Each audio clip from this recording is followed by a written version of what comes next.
पुराने जमाने की बात है, जब दुनिया में अभी मोटर कारें और बिजली के बल्ब नहीं आए थे। एक छोटे से गांव में, जो पहाड़ों के दरमियान बसा हुआ था, रहीम नाम का एक मजदूर रहता था। रहीम की उम्र करीब 30 साल थी। वह लंबा चौड़ा था, चेहरा थका हुआ, लेकिन आंखों में ईमान की चमक थी। उसके बाल और दाढ़ी दोनों मेहनत और गरीबी की वजह से सफेद होने लगे थे। वह हर रोज सुबह उठकर गांव के अमीर लोगों के खेतों में मजदूरी करता, लेकिन अक्सर काम नहीं मिलता था। रहीम की बीवी का नाम आमना था। वह बहुत साबिर और नेक औरत थी।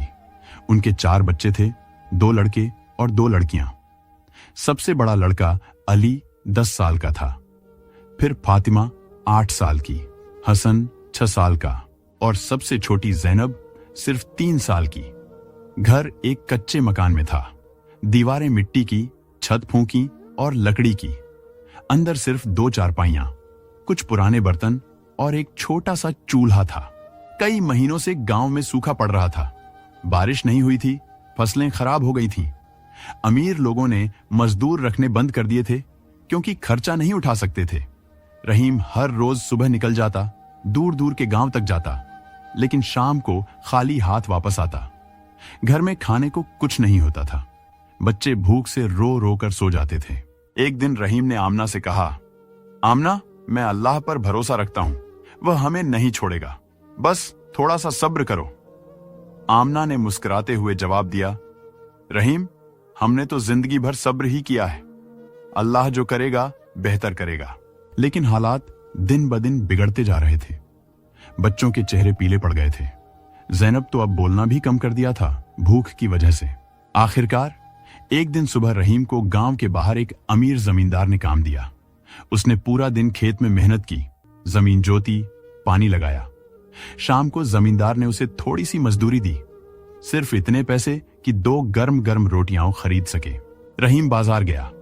वहां तंदूर के पास बहुत लोग थे, लेकिन उसने अपनी बारी ली और 2 रोटियां खरीदी। वह गर्म गर्म थीं, खुशबू से उसका दिल खुश हो गया। सोचा कि आज तो बच्चे खुशी से खा लेंगे। वह तेजी से घर की तरफ चला। रास्ता लंबा था, गांव के बाहर से गुजरता था। एक जगह पहाड़ों के बीच एक वीरान मैदान था, जहां लोग कम आते जाते थे। वहां रहीम की नजर एक कुतिया पर पड़ी। वह मिट्टी पर बैठी थी। उसके 4 छोटे छोटे बच्चे उसके गर्द घूम रहे थे। कुतिया बहुत दुबली हो गई थी, उसकी आंखें ढंसी हुई थीं। बच्चे भी रो रहे थे और मां के पास आकर दूध मांग रहे थे, लेकिन उसके पास कुछ नहीं था। रहीम को देखकर कुतिया ने दुम हिलाया और उसकी तरफ देखा, जैसे मदद मांग रही हो। उसकी आंखों में वही दर्द था जो रहीम अपने बच्चों की आंखों में देखता था। रहीम रुक गया, उसका दिल पिघल गया। वह सोचने लगा, यह बेज़बान है। मैं तो इंसान हूं, बोल सकता हूं, मांग सकता हूं। लोग मुझे दे भी देते हैं कभी कभी, लेकिन यह किससे मांगेगी? यह भी तो अल्लाह की मखलूक है। उसके बच्चे भी भूखे हैं। उसने अपनी थैली खोली, 2 रोटियां निकाली। उसकी आंखों में आंसू आ गए। सोचा कि घर जाकर बच्चे क्या कहेंगे, लेकिन दिल नहीं माना। उसने रोटियां टुकड़े टुकड़े करके कुतिया और उसके बच्चों के आगे रख दी। कुतिया ने फौरन खाना शुरू कर दिया, बच्चों ने भी। वह इतनी जोर से खा रहे थे जैसे कई दिनों से भूखे थे। रहीम खड़ा उन्हें देखता रहा, फिर धीरे से बोला, खा लो, अल्लाह तुम्हें और देता रहे। फिर वह खाली हाथ घर की तरफ चला। रास्ते में उसका दिल भारी था, लेकिन साथ ही सुकून भी था। वह सोच रहा था कि अल्लाह देख रहा है। घर पहुंचा तो आमना दरवाजे पर खड़ी थी। उसने रहीम को खाली हाथ देखा तो समझ गई। रहीम ने सारा वाकया सुनाया, कुतिया, बच्चे, रोटियां। आमना ने आंसू पोंछते हुए कहा, रहीम, तुमने बहुत अच्छा किया। अल्लाह जरूर सिला देगा।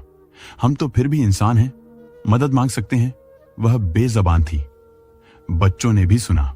अली ने कहा, अब्बा, हम भूखे तो रह लेंगे, लेकिन वह जानवर भी तो भूखे थे। सब ने पानी पिया और अल्लाह का शुक्र अदा किया, फिर सो गए। इसी रात जब रात गहरी हो चुकी थी, दरवाजे पर जोर की टक टक हुई। रहीम उठा।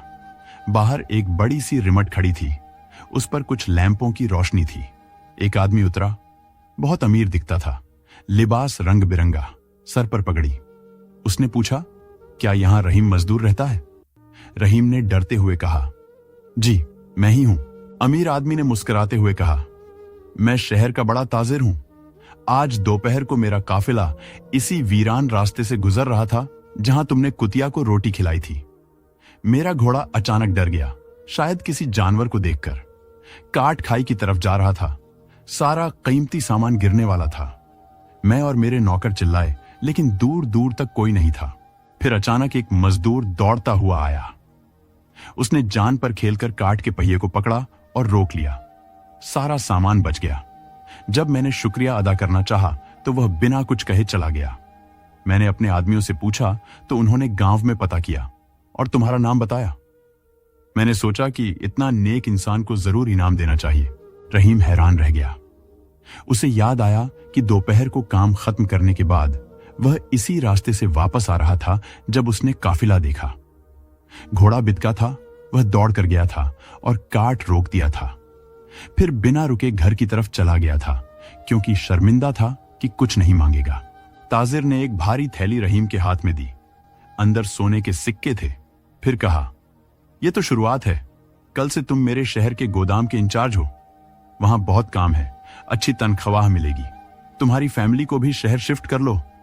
रहीम के पांव तले जमीन खिसक गई। वह सजदे में गिर गया और रो रो कर अल्लाह का शुक्र अदा किया। अगले दिन से जिंदगी बदल गई। रहीम शहर शिफ्ट हो गया। गोदाम में काम शुरू किया। तनख्वाह अच्छी थी, घर अच्छा मिला, बच्चों को स्कूल में डाल दिया। आमना खुश थी। गांव वालों को जब पता चला तो वह हैरान रह गए। कई साल गुजर गए। रहीम अब एक मुअज्जज आदमी बन गया था। वह लोगों की मदद करता, गरीबों को खाना खिलाता, हर रोज मस्जिद में जाकर शुक्र अदा करता। एक दिन वह इसी पुराने गांव वापस गया। उस वीरान जगह पर पहुंचा जहां कुतिया मिली थी। वहां अब भी कुछ जानवर थे, लेकिन रहीम ने अपने साथ खाना लाया था। उसने खाना डाला और सोचा, वह आखिरी रोटी ने मेरी तकदीर बदल दी। लोगों में यह कहानी मशहूर हो गई। बच्चे सुनते, बड़े सुनाते। सबक यह कि अल्लाह छोटी सी नेकी को भी बड़ा सिला देता है। जब इंसान अपनी जरूरत छोड़कर दूसरों की मदद करे, अल्लाह वहां से रिज्क देता है जहां उम्मीद भी नहीं होती।